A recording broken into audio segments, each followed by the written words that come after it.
Liam Neeson is a serious actor with a particular set of skills. Skills that he's acquired over a very long career.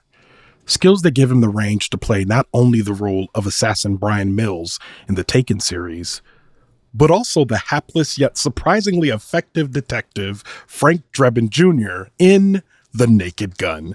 I'm Ronald Young Jr., and I'm leaving the theater.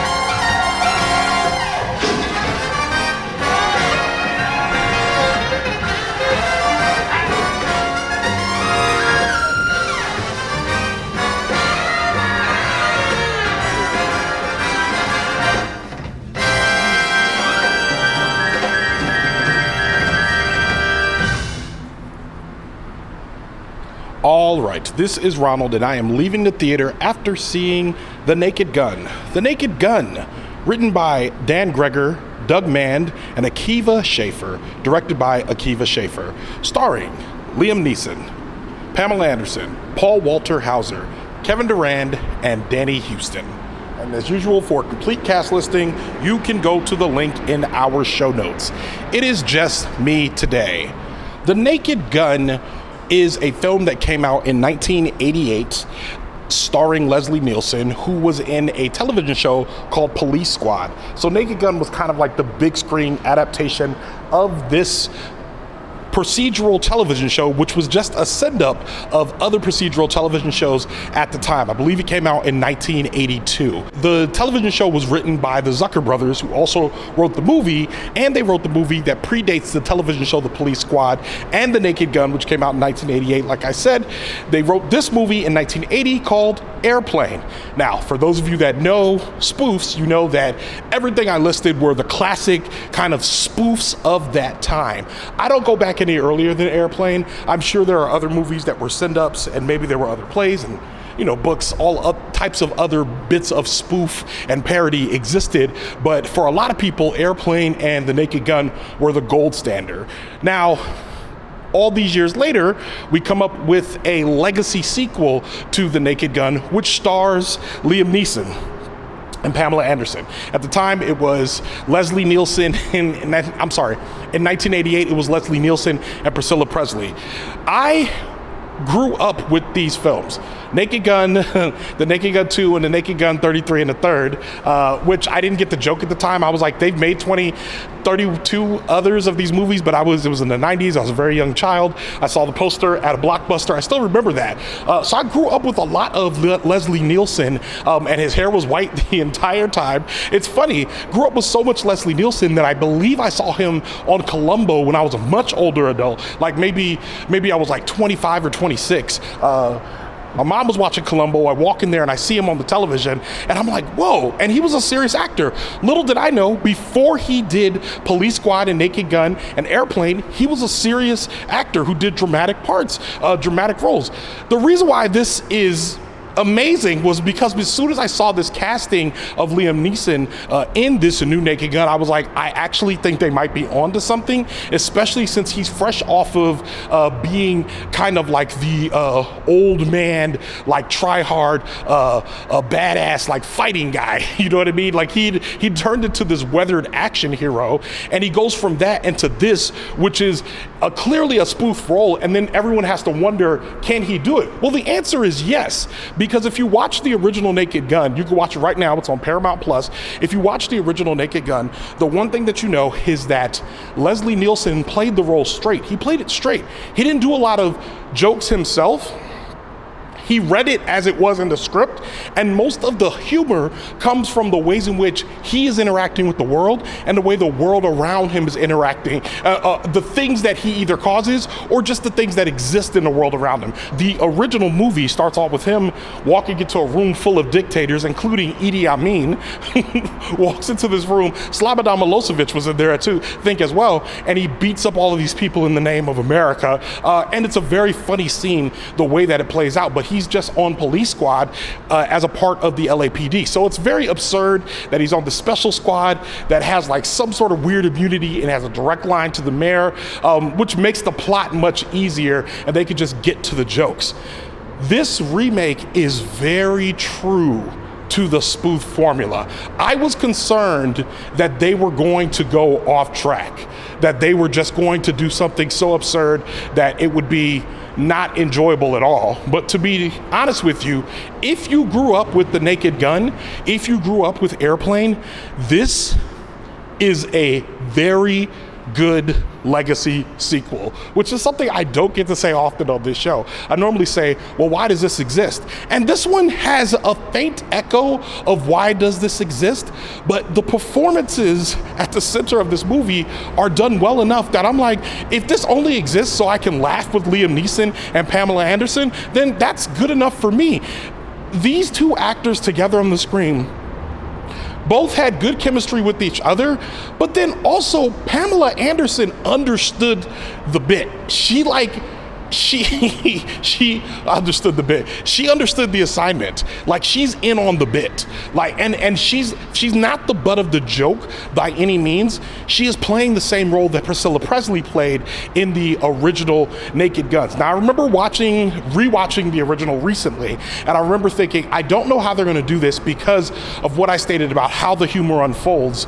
And I realized that this is something that commonly happens in a show called Arrested Development, at least the first 3 scenes, where you have a couple of people playing the straight role, and then you have people around them kind of doing absurd things in which you're kind of drawing out the humor from that. So I knew there was an example of this being done well. As I said before, the acting is great. Pamela Anderson is good at it. She has very good chemistry with Liam Neeson. Liam Neeson looks like he's genuinely having a good time. Even though he's playing it straight, he's going all the way. He's like fully committing to it, because if you don't, then it kind of just seems like, if you've watched any of those SNL episodes where the cast seems like they're having a good time, but whoever the serious actor is kind of pulling their punches. They're like treating it like a joke rather than like it's an acting gig. And Liam Neeson showed up to do this acting gig, and it works. It works with him and all the people around him. If you like The Naked Gun, the originals, if you like Airplane, if you like those, this continues in the tradition in a very effective way. It's not perfect. I think that there are some fat jokes in there I did not like. I laughed at, but I kind of, after I thought about them, I was like, ha ha ha, like, didn't really like it. And there was a couple of things around black folks that I was like, this is funny this would be funny if there were more black people in this movie. There are black people in this movie. CCH Pounder plays the hard-nosed lieutenant who's like, no, not lieutenant, the hard-nosed captain who's in charge of police squad. And she did a very good job. But there's a couple of jokes specifically about O.J. Simpson and about Bill Cosby that I thought were good, but to me felt like, man, these are 2 jokes at the expense of black men, which in a lot of cases, terrible black men, but it just felt like it's one of those situations where you think about how hard it is to be included as a black person in whatever it is we're talking about. You know, like, hey, maybe we can put some black people in this film. Maybe we can put some black people in director's chairs, whatever. But the one time that they have 2 jokes to make, they make both of them about black men, about prominent black men who kind of like fell from grace, which it is what it is. Like, the O.J. Simpson one makes sense because it's true to the canon, whereas the Bill Cosby one feels a little bit more out of left field, even though it was funny and I did laugh. It was one of those things where I'm just like, I don't know, maybe we just didn't need both of these in one film. But it is what it is. It doesn't take away from it. It's just parts of it where they really reached for the stars with these jokes in a way that I think works.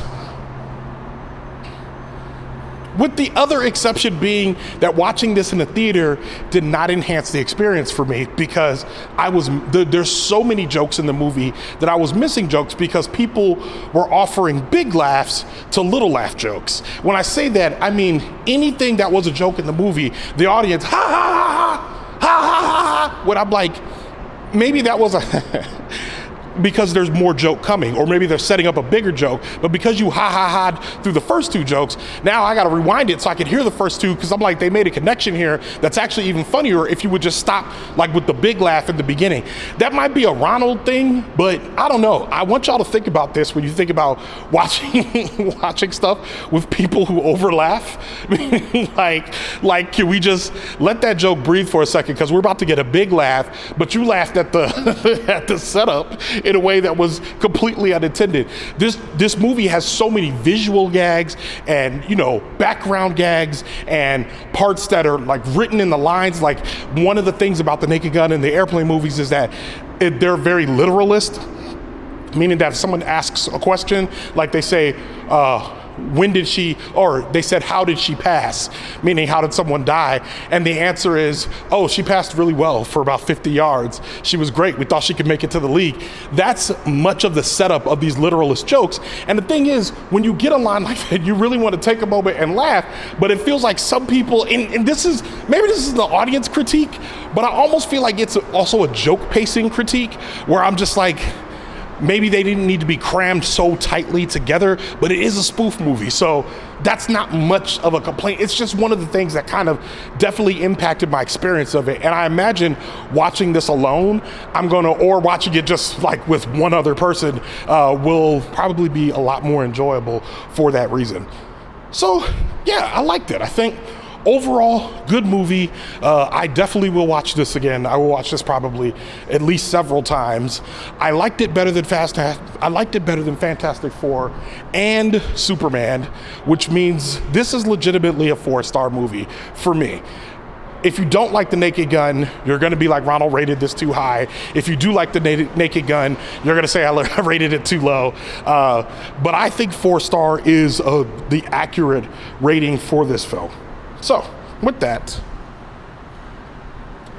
Leaving the Theater is a production of Oh It's Big Ron Studios. I mixed this episode, and guess what? The vlog is back. It's called I Don't Like That. Every week, I will talk about things that I don't like. You can only find that on the patreon.com/leaving the theater. Here's why that's important. I wanted to make something that is not available on this feed, and something that is extra special, because the only thing that I love talking about more than the things that I like are the things that I don't like. So I felt like, why not offer that as an avenue and see how that goes? So one episode is up. Hopefully by the time you hear this, there will be a second episode up as well. I think this is something I can do with regularity, which tells you something about what I like to talk about.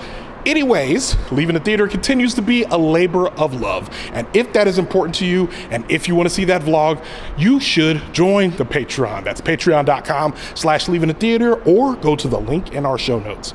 Show art from Heather Wilder. Theme music by the mysterious Breakmaster Cylinder. For more information about the Naked Gun, check out our show notes. You can follow me on Instagram, Blue Sky, TikTok, Threads, or Letterboxd at Oh It's Big Ron. That's at OHITSBIGRON. You can find out more about this show and other Oh It's Big Ron Studios shows by following us on Instagram at Oh It's Big Ron Studios. Leaving the Theater will be back soon. Thanks for listening.